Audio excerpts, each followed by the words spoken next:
이 사건을 어떻게 해석할 수 있습니까? 오늘 본문 마지막 절에서는 이것이 왜 이렇게 되었는가? 하나님의 뜻이었기 때문에 하나님의 뜻대로 이루어졌다라고 풀이합니다. 맞습니다. 다른 면에서 이 부분을 생각해 보려고 합니다. 저는 이 부분을 읽으면서 오늘 본문 내용을 보면서 하나님께서 당신의 뜻을 돌이킬 수 있었는데 라는 생각이 들었습니다. 무슨 말입니까? 원래 당신의 뜻은 무엇이죠? 원래 당신의 뜻은 무엇이죠? 여로보암에게 왕위를 주는 겁니다. 그렇죠? 솔로몬의 아들은 조그만 부분밖에 못 다스리고 여로보암에게 큰 이스라엘을 다스리게 하는 게 원래 하나님의 뜻입니다. 근데 지금 본문에 보니까 그렇게 됐습니다. 그런데 어떻다고요? 그렇게 되지 않을 수도 있었다라는 겁니다. 여로보암에게 왕을 시키려고 했던 하나님의 뜻을 돌이킬 수도 있었다라는 얘기입니다. 무슨 말이냐면 하나님께서는 르호보암에게 분명히 기회를 주셨다는 거죠. 과거에 하나님께서 아이야 선지자를 통해 여로보암이 왕이 되게 하겠다고 예언을 하셨지만 그럼에도 불구하고 그 뜻을 돌이킬 여지가 있었다라는 겁니다. 그래서 하나님께서는 르호보암에게 기회를 주셨다라는 거죠. 실제로 그랬습니다. 이해 당사자인 여로보암이 르호보암에게 와서 선한 정치만 베풀어 준다면 당신을 왕으로 섬기겠다고 맹세했습니다. 그러니 르호보암이 그들의 요구만 들어줬다면 이스라엘의 분열은 막을 수 있었다라는 것입니다. 그런데 르호보암은 자신의 교만과 고집 때문에 그 기회를 놓치고 만 겁니다. 아니, 하나님이 끝까지 기회를 주셨는데 그 좋은 기회를 스스로 무시하고 스스로 차버린 것입니다. 그 결과로 하나님은 당신의 원래의 뜻을 돌이키지 않으셨습니다. 그리고 이스라엘은 분열의 길로 갑니다. 누가 문제입니까? 르호보암이 문제입니다. 자업자득입니다. 오늘 본문은 그 사실을 말해줍니다.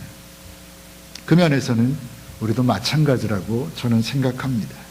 우리가 살면서 수없이 많은 실수를 하고 수없이 많은 죄를 짓습니다. 하지만 그래도 기회는 주어진다는 겁니다. 오늘 르호보암에게 좋은 기회가 있었듯이 우리에게도 우리가 아무리 죄악 가운데 살아가도 하나님께서는 우리에게 기회를 주신다는 것입니다.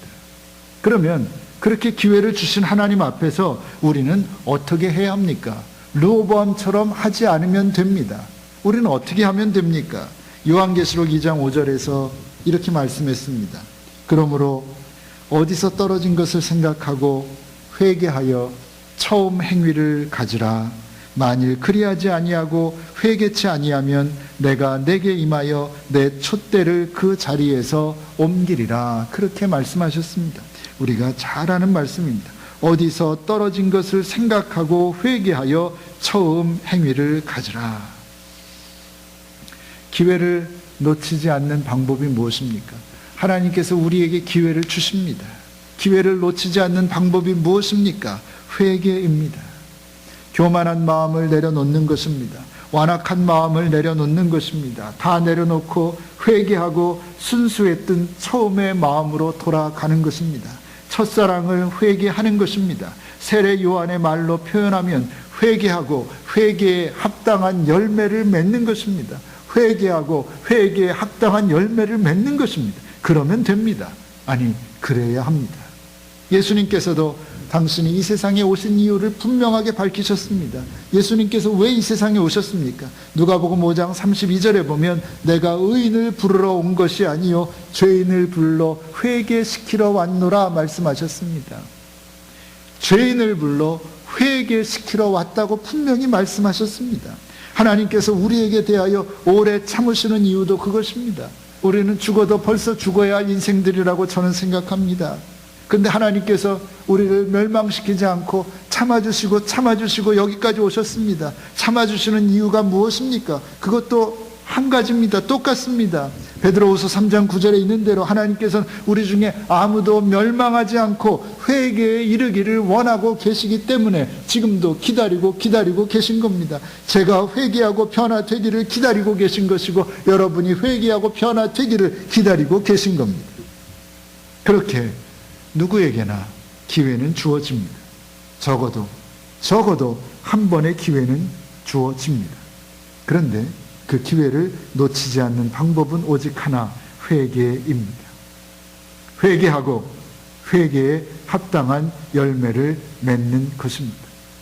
어디에서부터 잘못됐는지, 어디에서 놓쳤는지를 찾고 첫 마음을 회복하는 것입니다. 우리 사순절 보내고 있습니다. 나 때문에 십자가 지신 주님을 기억하며 십자가의 고통에 나도 동참할 것을 결단하는 절기입니다. 그렇게 살 것을 기도하는 절기입니다. 무엇을 해야 되겠습니까? 그러므로 어디서 떨어진 것을 생각하고 회개하여 처음 행위를 가지라 라고 하시는 하나님의 음성을 들을 수 있어야 하겠습니다. 나에게 말씀하시는 그 음성을 듣고 회개함으로 우리도 우리의 모든 죄를 용서받고 하나님께서 주시는 새로운 기회를 붙잡을 수 있기를 바랍니다. 그래서 신앙적인 면에서나 인격적인 면에서나 한 걸음 더 나아가고 조금은 더 성숙해지는 저와 여러분 되시기를 간절히 소원합니다. 기도하겠습니다. 하나님, 사는 게 죄라고 말할 정도로 수많은 죄 가운데 살아가는 저희를 여전히 불쌍히 여겨주시고 긍휼히 여겨주시고 사랑해주시고 용서해주시고 여기까지 참아주신 하나님 감사합니다.